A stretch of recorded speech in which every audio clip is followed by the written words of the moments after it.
I'm Evelyn Lee. And I'm Janine Chastain. We're collaborating on curated conversations to explore how the industry is changing. Together, we'll find ways to create new solutions to current challenges while elevating the value of architects. Welcome to Practice Disrupted.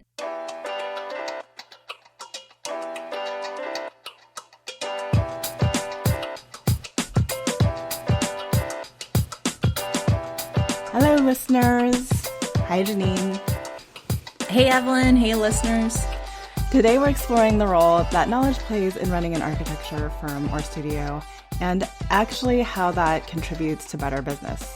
We are meeting an entrepreneur who has built a brand new technology in this space from the ground up that primarily looks at helping the AE industry as a whole manage their knowledge at a firm level basis. Yes, and knowledge, as all of us know, and we're going to hear more about in this episode, is an inherent part of running a business. It plays a critical role in keeping our architecture studios operational, from project development to project planning, marketing, staffing, and so much more. And frankly, our use of technology is accelerating the need and use of knowledge across what we're working on every day. So we're looking at new ways of how knowledge is being created and shared.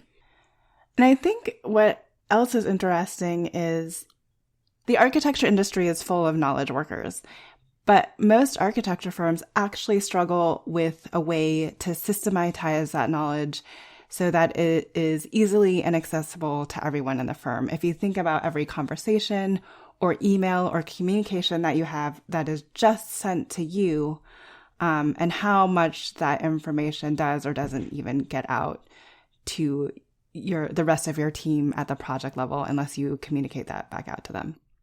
And that's exactly why I wanted to bring our guest on today. So Chris Parsons has spent his career kind of shifting towards this role and launching a company focused on knowledge. And he is going to be able to share so much insight on how knowledge and data is used to tackle larger conversations within firms.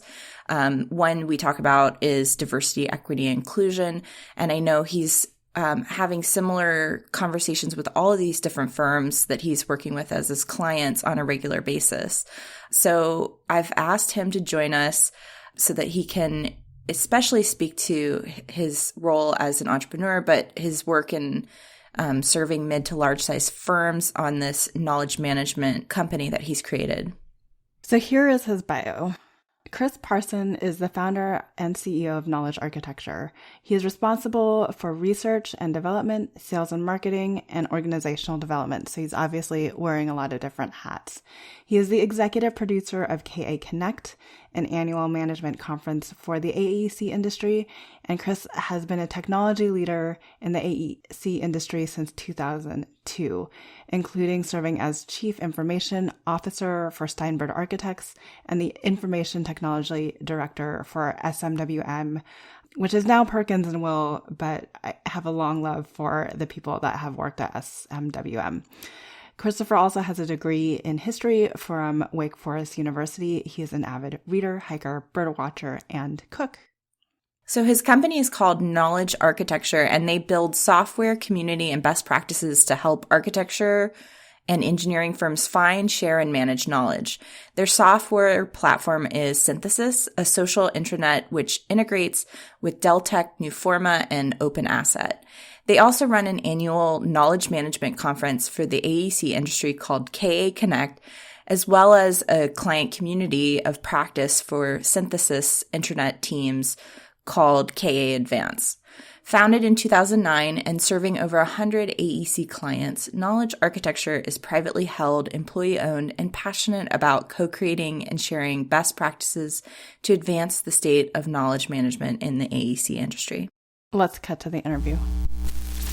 Thanks for having me here. So my background, I was a history major in college and graduated in 1999, which meant that if you had a pulse and you knew anything about technology, you had a job in the technology industry because it was just so nascent at the time. And so my plan had been to go to law school But I got some really good advice from somebody in my senior year of college, which said, law school will be there. Go take a year, 2, 3 years and go work for a little while. And if you want to come back, you can.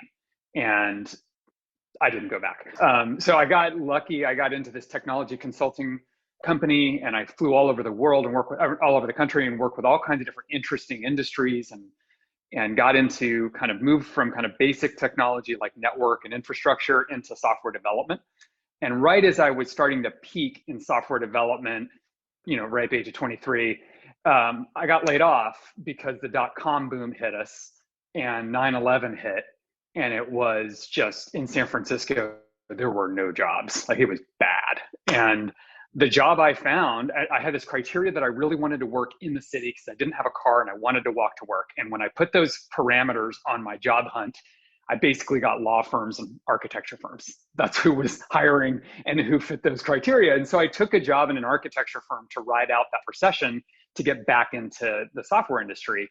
And what happened was I fell in love with architecture. I didn't know anything really about it coming into it. And it was this amazing blend of law and science and community and engineering and aesthetics and politics. It was just all these things I was interested in were involved, especially the kind of work we were doing. I worked at a firm called SMWM. We were doing projects like the Ferry Building and the new main library and the Metreon. We were doing all this interesting work in the city of San Francisco, which touched the community.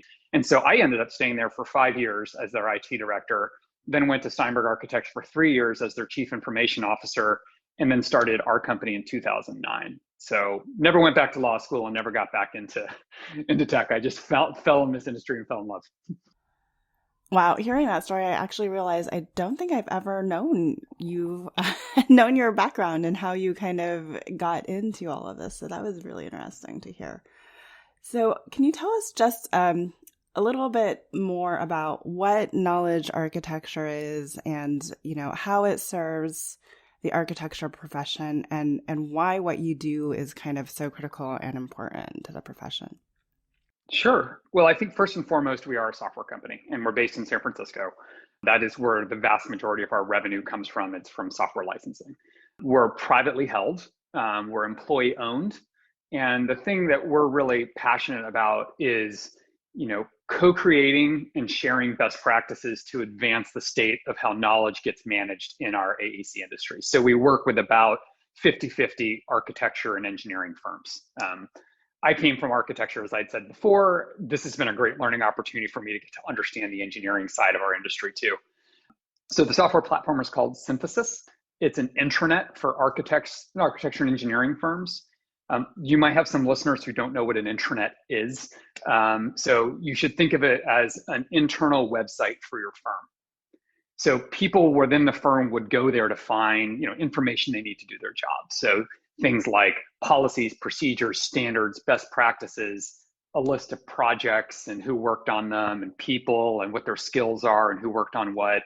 You go there to find news about what's happening at the firm. So leadership updates on strategy or different practice areas or initiatives or new hires and promotions, all the things. And you go there to learn, right? So there's new learning and development opportunities. You can ask questions and get answers across the firm, share lessons learned, emerging best practices. It's kind of like Wikipedia, LinkedIn, and Google had a baby, right? And it's kind of wrapped into one thing inside the firm. It's kind of that one-stop shop for folks. So that's the software, and that's what kind of people know us the most for. But we kind of realized really early on in the company's journey that it takes a lot more than software to manage knowledge, within a company. I'd say that technology is probably 20% of it. And so we've spent a lot of time building a community around our company. And that's a community of our clients. And then there's a broader community that touches anyone in the AEC industry that's interested in learning about knowledge management. And so we've got a conference, we do webinars, we do all kinds of different things to help advance the industry. And that's been really, really enjoyable, but it's also helped our clients be successful with our product and be successful with their business and managing knowledge. So it's a holistic approach. And that's something that I think, drew a lot of inspiration from time and practice. Many of us worked in architecture or engineering firms before coming here. And I think we're inspired by the holistic ways that architects and engineers approach their buildings or their bridges or whatever it is, and really understanding all the broader things that are connected to it. Can you give us an example of how you've seen this platform provide value to a firm that, perhaps another firm would not have access to that kind of information? Yeah, I think one of the things that would be a good example, people have written a lot about how kind of architecture firms go through these different kind of phases at different sizes of their organization. So, it's one kind of practice when it's 1 to 10 people. It's a different deal when it's 10 to 30, then at 80, and then 150. There are like these inflection points as the organization grows. And we usually come in at Knowledge Architecture kind of when firms are hitting that 50, 60 person, like that's probably our smallest clients. And it's when it's gone from, 2 to 4 founding partners who have all the answers in their head. They can all see each other within a floor, and their intranet is the people, right? And so what's our policy? Where's our standard? They're always asking each other, right? And at some point when you maybe you're chasing multiple markets, maybe you add another office, maybe you've got different levels or, multiple different project managers or experts in a given sector or building type, it starts to really pay dividends to write things down and to be able to share that knowledge, to be able to improve it over time, to make you more resilient if a key person leaves. Sometimes the founders turn out they want to retire and they want to transition out of the business. So there's this point where like becoming more intentional about managing knowledge and transferring it becomes really important to a company's journey. And that's typically where we come in and help. That's a great example, Chris. But I think the value conversation is so critical to what you're offering because knowledge and information has become a important part of practice, and it's almost transactional, and architects are constantly looking for information and trying to research things and use that in their work. So I can see many ways that this becomes a valuable resource to firms. I think in COVID was a huge example too, especially when people were forced home very quickly. So our clients who had really good practices and procedures already documented were in really good shape. It gave them a really good way to communicate and get messages across consistently. Like we had clients that were doing daily, video recordings from the leadership, right? Or long kind of post explaining, here's what we're seeing, here's what's going on. So for companies who had that really good habit of communicating broadly and doing really good internal communications, this really helped them navigate the pandemic. And we worked with other clients who were trying to get there in a hurry because they were a single office, right? And so they didn't have to write as much stuff down. And now all of a sudden there's 70 offices or 100 offices because everyone's got a solo office working from home. And so this drove a lot of that maturity on the knowledge process for them, this COVID pandemic did. So Chris, building on that idea, why don't we explain to our listeners why knowledge management is important? If you can give us a framework for that, that'd be helpful. Yeah, so I think I'd start by saying that all architecture firms are knowledge-based firms. A lot of times when I'll give a talk and I'll start talking about knowledge management, it's like a fish that's in water that doesn't realize it's in water, and then it looks around. It's like, oh yeah, we're swimming in knowledge, right? That is what we are doing here. And so because of that, I think all architecture firms are actually doing knowledge management already. They just don't call it that. Firms are constantly building new things and learning new things. They're learning new software. They're using new materials. They're designing new building types. They're using new assemblies. There's just all this kind of learning and innovation happening. So then I mentioned the kind of before about growth, right? You want to then capture and share that knowledge. But a lot of times that's not systematic, right? It's kind of ad hoc and it's not intentional. And so KM is all about, knowledge management is all about making the best available use of your knowledge. And so you can achieve your firm's goals. So I talked about growth before, but there's a lot of other goals, right? Ownership or leadership transition, increasing profitability, improving design quality, improving employee engagement, diversity, equity, and inclusion. You can go on and on about like what really matters the most to a firm. And so, one of the key tricks to getting knowledge management right, and I've seen over the years I've been in this field, folks can get pursuing knowledge management goals for their own purposes and get attracted to shiny objects around managing knowledge and forget to connect that back into what's most important for the company. And so there's a ton of things you can do with knowledge management, intranets and communities of practice and corporate universities and mentorship and all these things. but like you want to pick the things that you do that really support and help your company go where it's trying to go. And so I gave a talk a few years ago called Smarter by Design, and the subtitle was A Knowledge Management Manifesto for the AEC Industry. And that's kind of my version of KM 101. And so I sent you guys a link so you can put it in the show notes. But in that, it introduces this periodic table of common knowledge management elements so that folks kind of see the breadth and depth of how much knowledge there is to manage and what the teams who support this work look like. And what I found interesting in our prior conversations is that you are able to help firms start looking at data points within that information. I don't know if that was ever intentional, but when we worked on the Leadership Institute work, actually AIA forefront, I should say, that you were mentioning, you can see how people are staffed, how many times they're on a certain project. And it gives you, if you set up the data in that way, you then have an opportunity to see data that you may not have otherwise had an ability to quantify. Yeah, it's a powerful. It's funny. We just ran a webinar 2 weeks ago from LS3P. They were talking about managing project data, and one of the things that Katie Robinson, she's the chief marketing and knowledge manager, right? So she runs the marketing and the knowledge management group. And she was very, very good at connecting. If you get X, data points on projects, here are all the value points it can create across the firm. Anywhere from professional liability insurance renewals to pursuing awards to proposals and showing qualifications to providing precedents for younger folks to help them understand, typical square footages or beds or whatever it might be. And so the term that we like to think about is you want to improve the return on information. So it's a different ROI, but right, as you think about how do you maximize when you capture information, how much value you can drive out of it.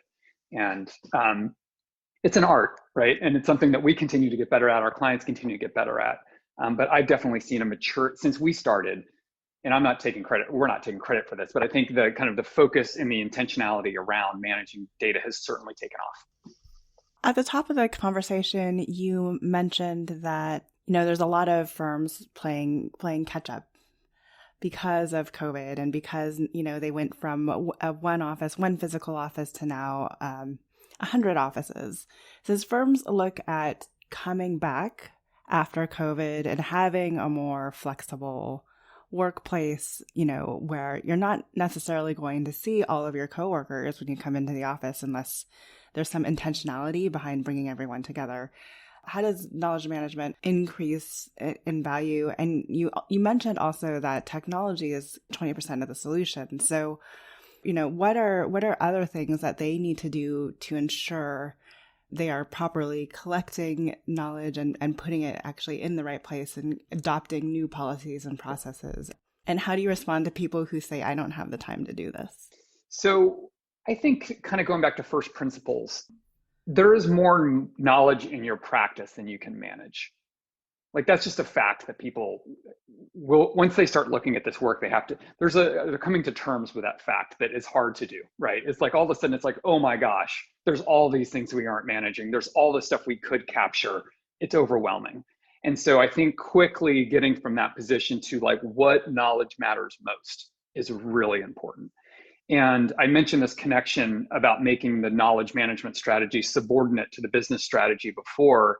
And so again, it's getting very clear on where the company's priorities are and then figuring out what knowledge you need to support whatever that is. So if you're trying to grow, if you're trying to add a new office, if you're trying to improve your design quality, then that means looking at the specific systems, processes, standards, learning approaches, whatever it is that helps you get there, instead of trying to kind of improve everything, because it can be completely overwhelming. So I think that prioritization process is really important because it can be very demoralizing to try and do it all. And it's better to pick your spots. And I think, in general, the creativity of architects and engineers is their friend. Sometimes it can also be challenging because there's so many good ideas, right? And so I think it's a matter of being able to figure out which ones matter most. Because what you want to do is you want to be able to point to not why this is a good idea for the knowledge management team or why this is you want to show like, this is going to help us move the needle on something that helps us become the company we want to become and where we need to go next. And so I think if you don't have that, then it's really hard to make a case because people are change averse. And I'm one of the people that thinks, and that's a good thing in many ways, right? I think, there's a lot of change for change's sake that we see. And I think being able to really prove that it's worth the energy and effort to move and to take something up and deprioritize something else really matters. So, Chris, I think, in 2020, we've obviously learned a lot having to navigate transition through COVID-19 and our practices. What can you share about how this relates to some of the lessons learned from 2020? So I mentioned our kind of commitment to community at the beginning. What is true is that like we were really good at in-person events. That's kind of what we know how to do. We run a conference that's been very successful. We do lots of workshops with our clients and other things. And what we were okay on was virtual. Like we did monthly, we called them office hours webinars, and they were pretty helpful. And we were showing, something somebody was doing with knowledge management that they were really good at. But like the whole thing, it was really, we were in person first, and the virtual was designed to be kind of this bridge kind of between in-person events, because that was the heart of our community. Obviously this year changed that. And so one of the things that we did right away is we started up what we call business roundtables. So we started a monthly CEO roundtable for our clients to help them navigate COVID. And as the year played on, navigate, kind of George Floyd and navigate, some of the election turmoil with inside firms. There just were things that happened in 2020, and having that group of peers that they could learn from and with was really helpful for them. And COVID specifically, it's been interesting to kind of watch the wind blow everybody out to their homes, watch people be there and figure out how to cope, and now watch folks really wrestle with how do we return. And what everyone's saying, right, to a person in our CEO roundtable, but we're also doing one for COOs and communications, IT, is that coming back is going to be a lot harder than going out. We didn't have a choice. Like you were out by this time, and now coming back, it's not so simple. And what everyone's saying is it's really hard to run a hybrid model. And it's really hard, especially for a design team, where 3 or 4 people just start sketching, at a whiteboard or something like that. And then they have to remember, wait, I've got 3 teammates who are at home. They're not part of this design, problem we're trying to solve.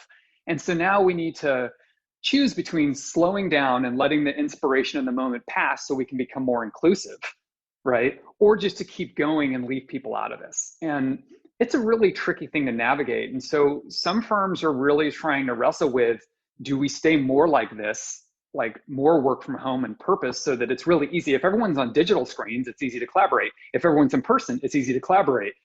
If it's hybrid, it makes it really hard. And so what I'm starting to sense is that some firms are saying we are going to be a work from home first culture.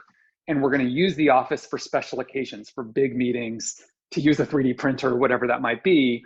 Or we want to be all the way back in the office. And you'll be an exception. You can work from home if you have to, if there's a family thing, but we feel in order to do good design work, you all have to be here. And what I suspect is there might be brands built around that, right? There might be people that want to go work every day in the office in that kind of culture. And there might be people that want to work in a remote. And that might be kind of how firms differentiate from each other in the future. We just released our hybrid practice playbook, and it's really all about like the hybrid model is the most difficult one to create a culture, to create processes, to ensure equity across the board. So we completely understand where you're headed there. So we've talked about kind of knowledge management, or KM, during the first half of our conversation, but I think there's an interesting story too, and you began to speak about it a little bit about kind of the development of the software and technology itself, and the increase in dollars that VCs are putting into Contect or AEC Tech, or there's another.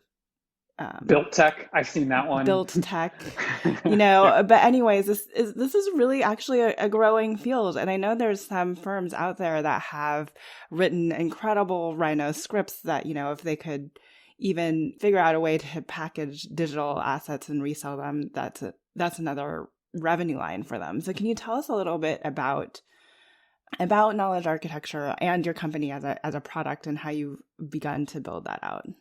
Yeah, there's a few things I think that are interesting to unpack. I've been lucky to kind of spend time.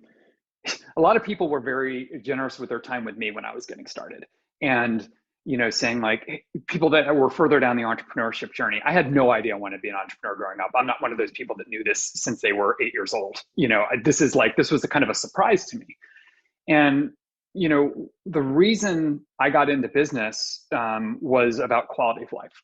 And, that was initially about quality of life for me. And then as I built a team, it was about the team and even extended to our clients.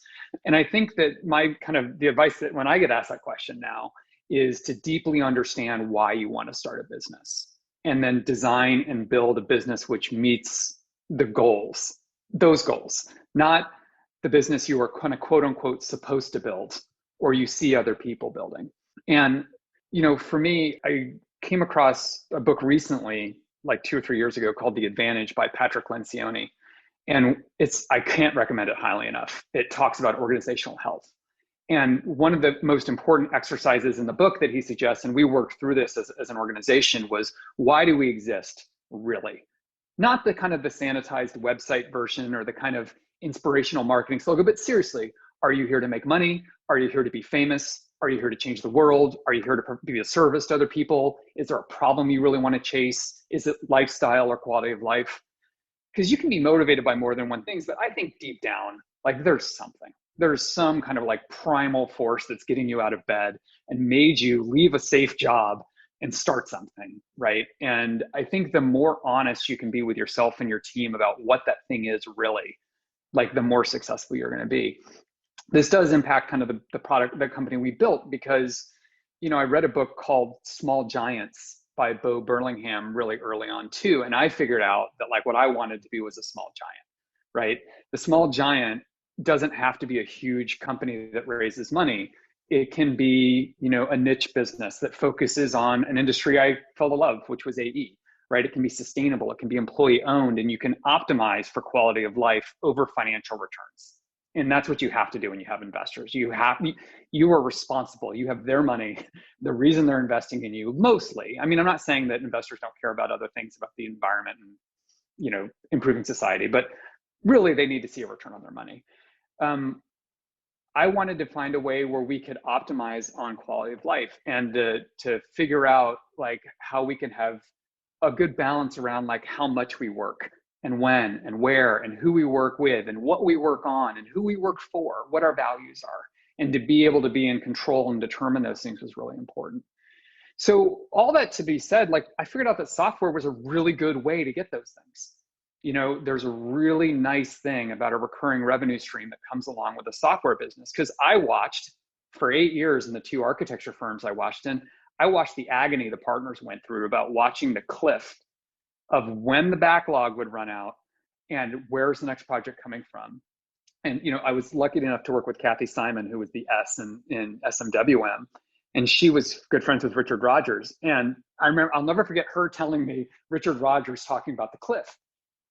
And she's like, but you're Richard Rogers, like you're worried about this? And it's like, doesn't matter how famous you get and how well-known your practice are and how good you are.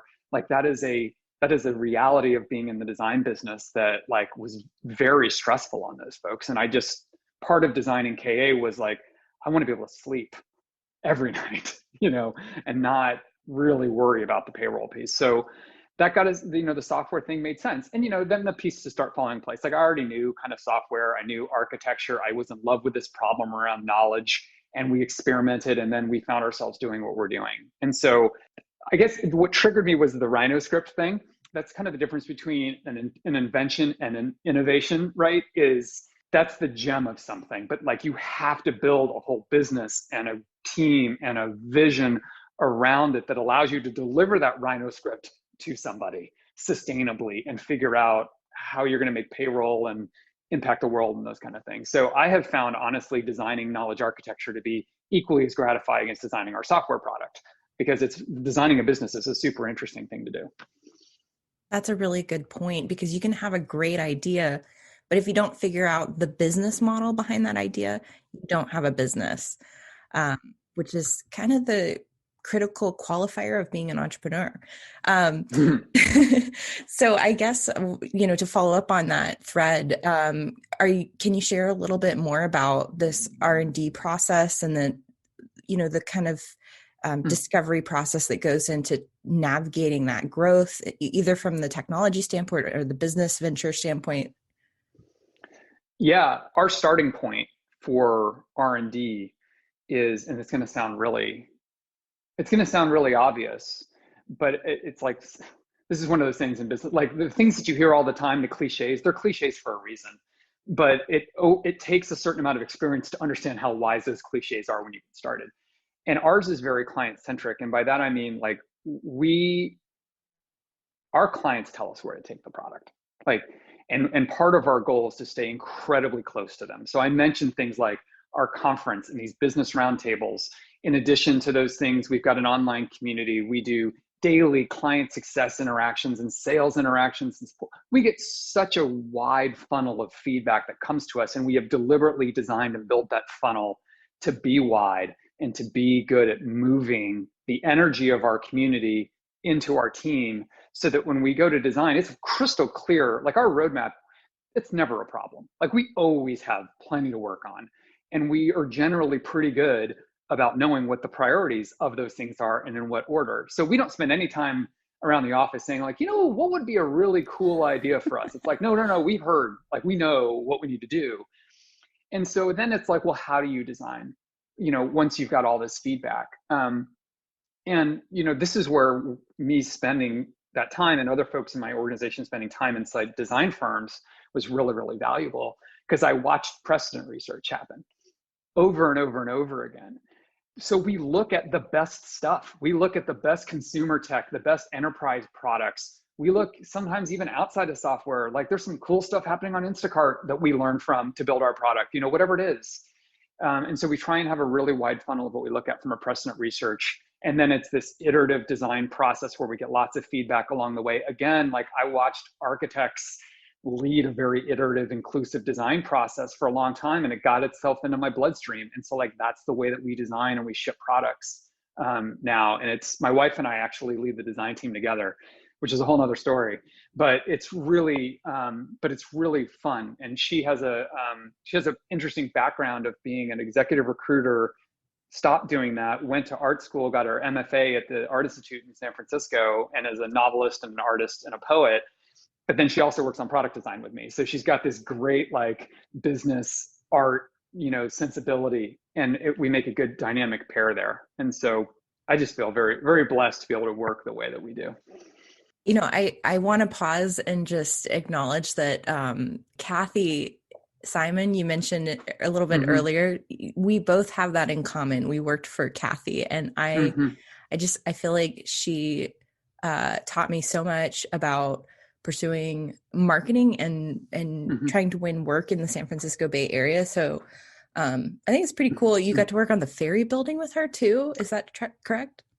Yeah, well, I mean, I was at the company while it did the ferry building. I was, plugging in routers and fixing people's InDesign, application, whatever. I was still running IT, but what's so cool about, the culture of that company really impacted us, because it was a company that was obsessed with ideas and curiosity and learning and doing great design and being invested in the community. And I tried to install that ethos in our company. And I watched this, like, multidisciplinary, multi-person collaborative design process go. We had these, I don't know if this was the case when you worked for Kathy, but there was this lunchtime forum series, and we'd watch projects from the initial meeting with the client all the way through schematic and conceptual design and detailed work, site tours. Like, it was just, like, for someone who wasn't an architect to be immersed in that was just a gift. I watched them balance the needs and priorities of clients and engineers and contract, just like that's it's a dance that goes on. And it's true in software too. It is a dance between, your clients and between the engineering and design and the team that has to deliver the software. Kathy is interesting because she retired, right? And I still live in San Francisco, and pre-pandemic, I would see her at the ferry building, at the farmers market that we run here every Saturday. And what's so cool about architecture is that she gets to keep going there, right? That building reopened in 2002, 2003. It's an amazing part of the city, one of my favorite parts of the city. And that's cool about architecture because the buildings live in the real world, whereas in tech, they tend to last more than software does, right? There's this just kind of like this visceral impact for architecture. On the other hand, we can fix our stuff after we ship it. Right. And, as a designer, that's great because we get new ideas the day after we push it. We can just push a fix and update it or, continually iterate once it's live. So that's kind of a nice thing about being on the software side. Obviously on the architecture side, it's just this like a legacy and this impact you make on the city. I also wanted to give you and Evelyn a chance to talk about this idea because last season we talked a lot about the differences between architecture and tech. Mm-hmm. But I thought I'd give you guys a chance to talk about perhaps the similarities and how your training in architecture enhances. I mean, you're already hinting at that, how it enhances what you're doing Mm-hmm. now. No, well, it was interesting, Chris, as you were talking about the various different things you are designing, and you're designing your business, you're designing the product.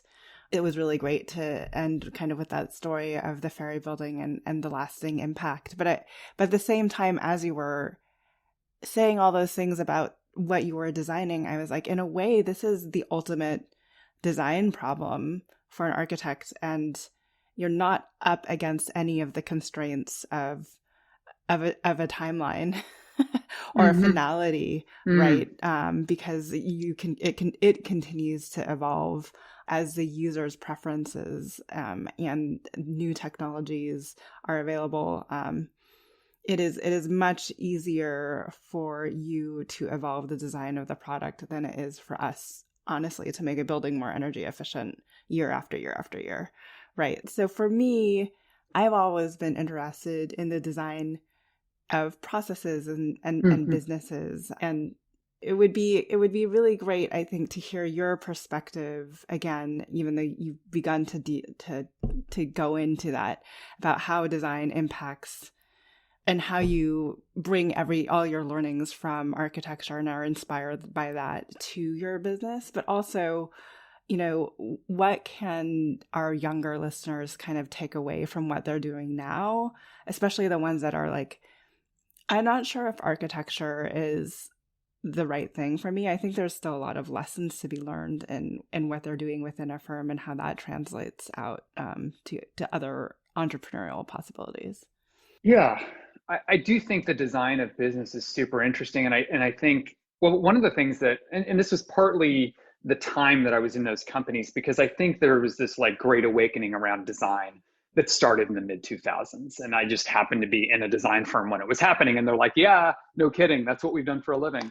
But I think, and all the design thinking stuff got big at the Stanford D School and IDEO and whatever. But it was this kind of, being in a firm just makes you realize on a regular basis that everything is designed. And everything that we encounter in the world was designed, from the smallest thing to the biggest thing, from a physical object to an intangible object to an organization. And, I love when I come across a well-designed company, and you can feel, and it's anything. It's from Delfina Pizzeria, like I just take inspiration from, like, you can tell this business knows who it is. It knows what its values are and its priorities are, and it's figured out the things that it wants to be excellent at. Like when I look at a well-designed firm, that's the way that I look at it. And I see firms in our industry that are so smart and so well-designed. Like we've decided we're going to go all in on whatever it is, education or healthcare. We're going to know everything that there is to know about education. We'll know so much that we'll be a really great resource for our clients, because they know that we're touching 50 or 100 or 200 other institutions like them. And we're going to be able to make more out of that knowledge and help advance whatever that market is. And so when you see the coherence of, a good focus on a business, and then how it makes marketing easier and how it makes design easier and how it makes attracting people who want to work on that easier, that makes me really excited. And so watching firms that were really well designed, like Kieran Timberlake was a huge inspiration for us to build knowledge architecture. I got to see them speak. Refabricating Architecture had come out right as I was kind of starting down this journey.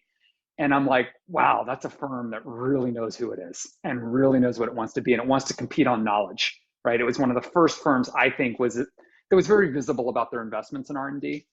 And I was very motivated by it, but they weren't huge, like they're manageable size, and they just were they got to be selective on what projects they worked on and who they got to work with.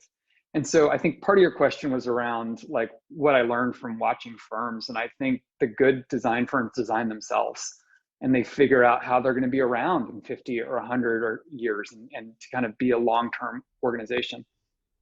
In the technology space, VC, and I even alluded to it at the top of the hour, is one way of getting funding, and I think it's the most one that is often talked about in the press. But there is a way to go about bootstrapping the company and growing it. So, tell us kind of how you've grown KA and why you chose to take the path that you did. Yeah. So why we chose to take the path that we did, I should be very clear. I'm not an anti-VC person. It's just that I'm a strong pro bootstrapping person. And so I think there are lots of cases, if you want to build something huge, or it's going to be very capital intensive, or, it just depends on what your goals are. Venture capital might be the exact right route for you. That's not why we got into business. We got into business for quality of life reasons, and we wanted to be a small giant. And so for us to be able to do that, it was designing the business that would help us. What's great about Bootstrap, and I should say that you're right, VC gets most of the press. There's a small company in Chicago called Basecamp, which has done amazing writing on the alternative model around bootstrapping. They had a really cool series on their blog for a long time called Bootstrapped, Profitable, and Proud.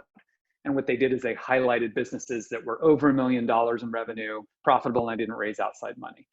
And what that did is it showed kind of a model, and it showed like, oh, there is another path, and that other path is, and this is going to sound more smart ass than I mean it to, is you can have a product, you can charge customers for it, they can pay you, and then you can make money, and then you can keep growing from there, right? Organically, without, losing money for, a long time to get to a certain scale where then the thing flips and you can make money, or you can sell ads or whatever it is that you do. So we're just like, we're going to make something people want to pay for and figure out how to go from there. So it was hard. I mean, I don't want to make it sound that easy. I think bootstrapping may be the harder path to go, at least in the short run, but for us, it helped us achieve our goals, the control of the business.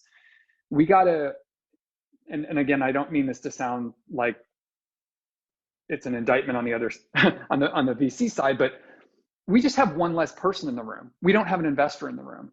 So we get to make decisions based on our clients and our employees' needs, and not have to think about somebody outside who we're also optimizing for.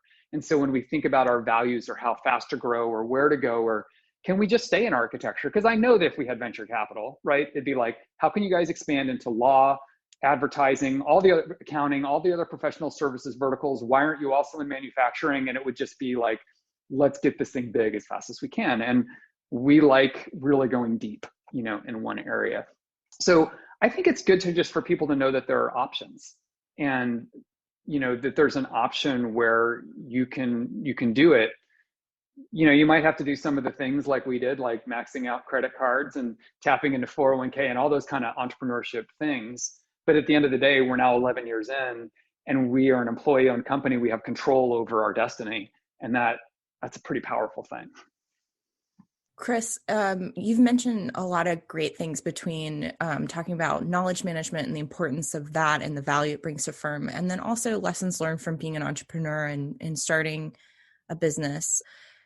To leave our listeners with a few ideas for 2021, what advice can you share from either standpoint on, how this relates to how the industry is changing, and what opportunities people can grab onto to implement change in their work that they're doing? I think one, it's interesting. I don't know that it's totally related to how the industry changes, but it's something that, like, doing the work to get to know yourself. And if somebody becomes an entrepreneur, you don't have a choice. You're going to be, the organization you build will be a mirror of your strengths and your weaknesses, and you'll become very intimate with both. And there's this amazing opportunity, if you choose to embrace it, to really grow as a human being through being an entrepreneur, through leading other people, through that growth. And so I've invested a lot of time in that.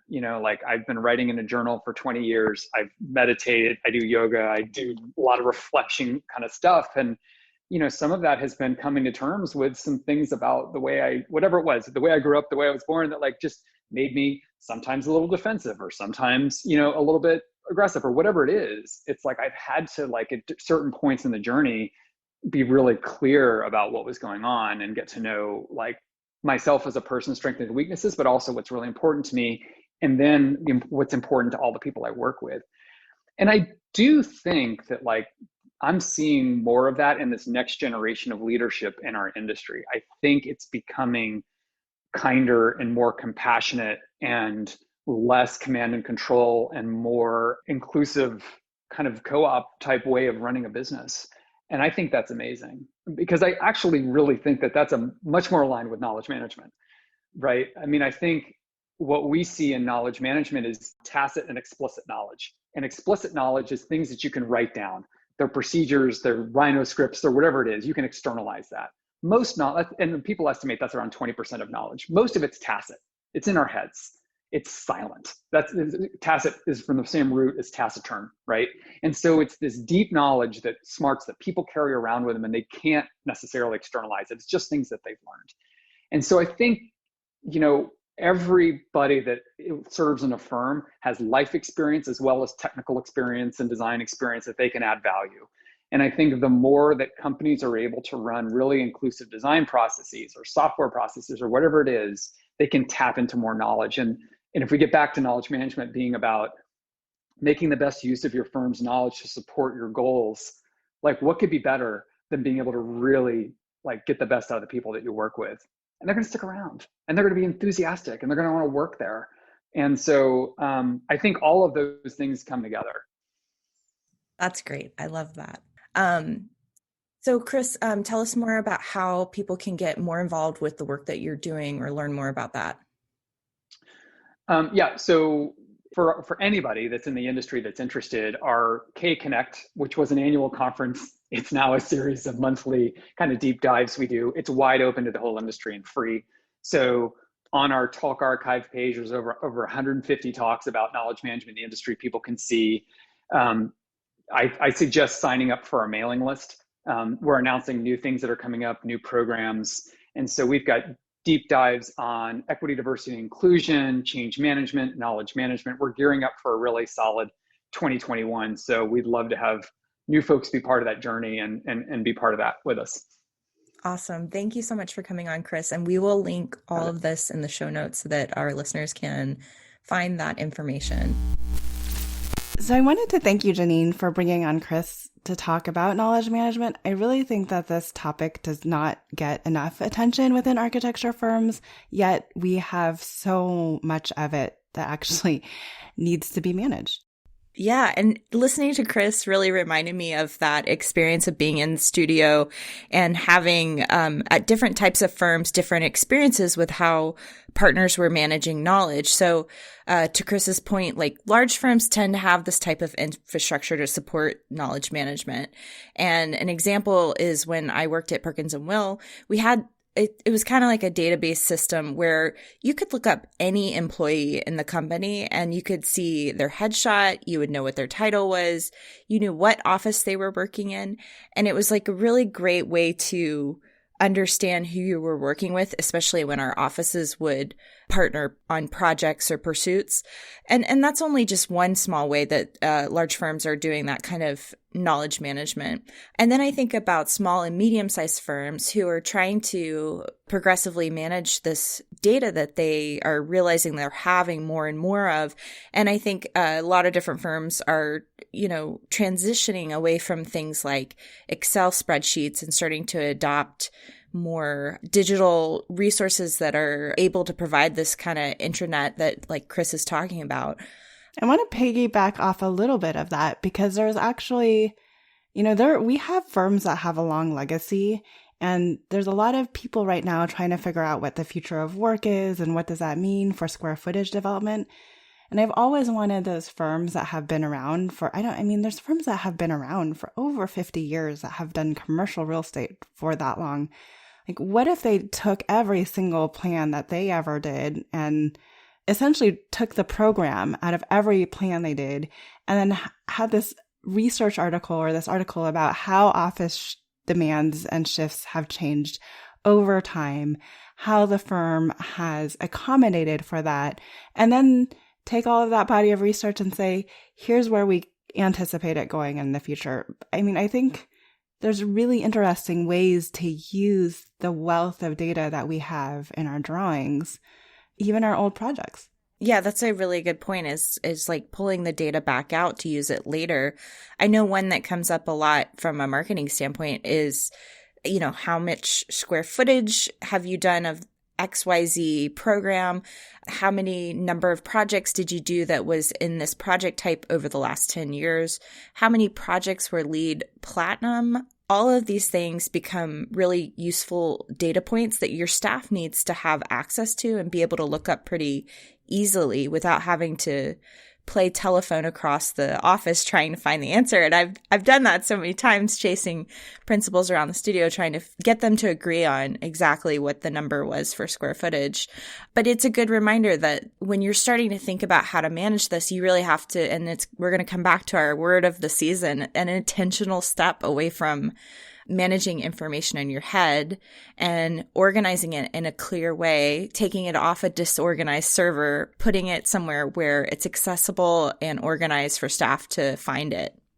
Yeah. And I think, there's so many different, like Chris said, there's so much knowledge out there. When I think about all of the variety of different types of data that firms could be tracking and the different type of information that I was tracking when I was running operations for a strategy group in a design firm, or even the types of information that Slack and other technology firms are tracking, it covers so much. So project management is just one key component. I think, Janine, you've kind of addressed some of the numbers that have come out of there. You can also use those numbers and hours that employees are putting to various different phases to understand if you're overbilling or if you're underbilling, or if you're resourcing phases correctly, based on how fast an employee can act and where their proficiency is in the various different phases. You can also track, in a way, individual employee productivity and proficiency. I would say more or less you're really tracking proficiency of the individual employee, but I think you should also be tracking, a professional development. How far are employees moving across the career ladder? How are you logging those annual reviews, or how are you logging the anecdotal reviews that you give your employees because you've identified a learning opportunity right after they came out of a meeting? I used to have an employee tell me that sometimes they feel that what I hear when I come out of a meeting is very different from what they have interpreted come out of the meeting. So one of the goals that we set for that employee was, after each meeting that we attended together, we would just sit down for 5 minutes and they would kind of rattle off what they think they heard and what the next steps and outcome is. And then I would say, well, this is my interpretation. And then we would take that and we would write those notes down. But we literally wrote that down as an objective that we could follow. And then the next time we had our review, we can see how far that employee has come, even in that little area. There's so much to track around business development. I want to go a little bit broader than marketing on this one. Janine, feel free to chime in here. But, any interaction you have with a potential client, you can track if you're on the residential side, you can track every single interaction you've had with a family member. If they mention a birthday, if they mention an anniversary, those are all of a sudden opportunities for you to reach out to potential clients impromptu because you happen to remember a significant date in their life. Nothing more than to say, hi, happy birthday. It's been a while. Would you like to go grab coffee, or would you like to go grab lunch? Oh, 100% agree. Yeah. And then, from there, And I struggle with this number, right? Because architecture firms often say a lot that 80 to 90% of their work comes from repeat clients. So how are you ensuring that you deliver a consistent client experience? Is there data that you can keep around hot topics, maybe even political or religious topics that you just make sure you never bring up with that client? Or are there favorite sports teams that you need to make sure that if you knew the game, if you knew the results of last Sunday's game, then you just have an easier conversation opener with that client? And we talked a little bit about this, but I think it also goes back to maintaining an overall employee and client experience. Yeah, you mentioned also when we were talking offline about the preferred communication styles, like that's something that you can track within a shared communication document with your team, that so that your coworkers understand like how your client likes to communicate. What are typical norms to expect? Are they going to be all email, or is it better to just pick up the phone? And I know we're sharing a lot of ideas here, and this is certainly not intended to be something that you would adopt all at once, but rather something that you build over time. And it needs to live in a place where it is, again, accessible to promote that transparency and create efficiency around access, but also like that it's like a living document where everyone in the studio can have access to some of these items and they grow and evolve over time. And I think the biggest takeaway that we definitely were discussing after our conversation with Chris is this idea that all architecture firms are knowledge firms. He's talked about that a lot in his work, and we agree. And we think there's important data points that we need to start learning how to track in our firms. Yeah, and I think it's interesting here. You know, I'm working very hard to set up more personal productivity systems for myself this year. And, you know, I think we all have to acknowledge that in order to become more productive, it takes some time to set up like what is the right system for you to use. So that's going to be true of like within firms, right? It's going to take some time to figure out where should we be storing this? How should we be storing it? How often should we be collecting it?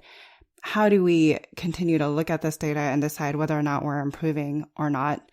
But the reality is it saves you a lot of time in the long run. So like a really personal example here is I'm constantly I have two young kids, 5 and 3, and I can never remember what size clothing I ordered from them the last time, only that they're just like growing out of their clothes. So that means every time that they grow out of their clothes, I need to go and hunt down their shirts, their pants, their shoes to get the size. So I know what like the future size is. So literally this weekend, I spent this weekend putting all of their current clothing sizes into a spreadsheet on my computer. So the next time I order and I need to order one size up, I just open that spreadsheet, adjust and order the next size, and then record that. And it's all in one place now.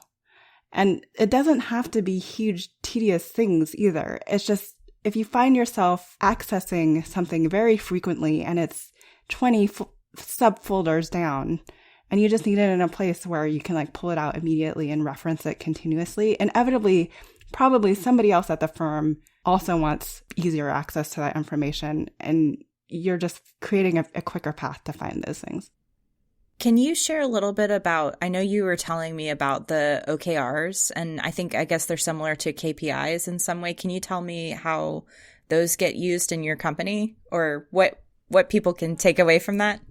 So I think a lot of it also is kind of what do we do with these data points? So a lot of technology firms that I create, that I've worked with, and even some architecture firms, they use the data points to create what we call OKRs, or objective and key results, or key performance indicators. A good one is an NPS, a net promoter score. So what is the likelihood that your employees are going to go out and say, this is an amazing firm to come work for? The higher your net promoter score is, the more likely every single one of your employees are going to go out and do that. So you can gather data around that by doing an annual employee survey. And then the KPIs for us that come out of that, or the OKRs, is just like, well, our employees are telling us that we're really bad communicators, but they love our events. So we really want to move the needle on how well we communicate with our employees. So that would become a primary OKR, and you would work to create and improve that the next time you do an employee annual survey. So that's just one way of using knowledge, just even of how your employees feel about the culture of your firm.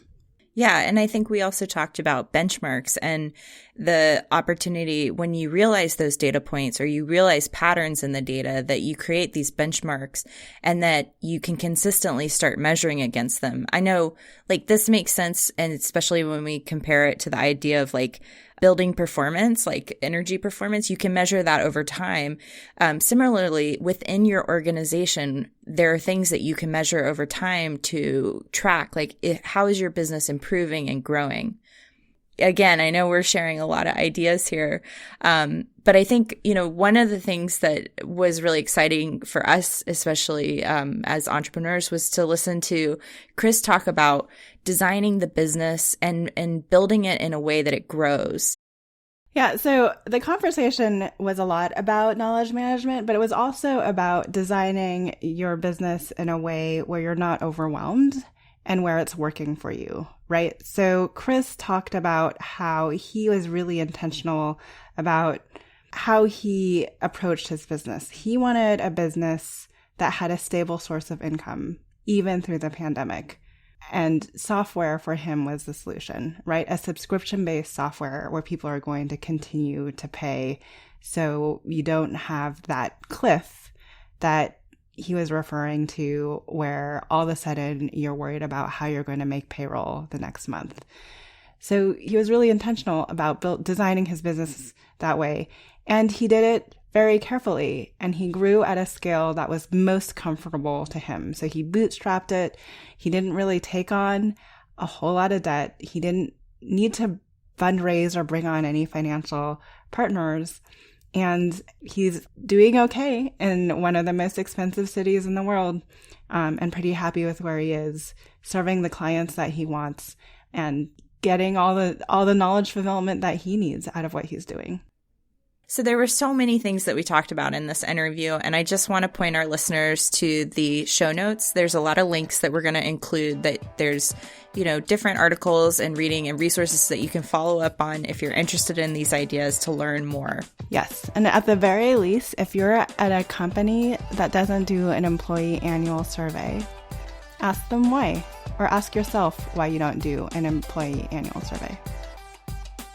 Thanks for joining us on Practice Disrupted, a podcast by Practice of Architecture. Visit us at practiceofarchitecture.com to find out more about future episodes and the changing nature of practice. We have several ways you can get involved with our growing community. Find us on social media at Practice of Arc. You can also become a member of the POA Lab or join us on Patreon. And if you want to take your career or practice to the next level, Janine and I also consult, provide workshops, and speak regularly on this research, and we would love an opportunity to collaborate with you. This show is part of Gable Media. You can learn more about other podcasts and video channels in our community by visiting gablmedia.com. We are also looking for sponsors who want to partner with us in 2021 and beyond. If that's you, please contact me directly at evelyn@practiceofarchitecture.com. If you like the research we're doing here, please help us out by leaving a rating or review on Apple. We appreciate you subscribing on your favorite podcast app. Don't forget to share with your friends, and feel free to let us know what other topics or speakers you're interested in hearing from. Thanks for listening, and see you next week.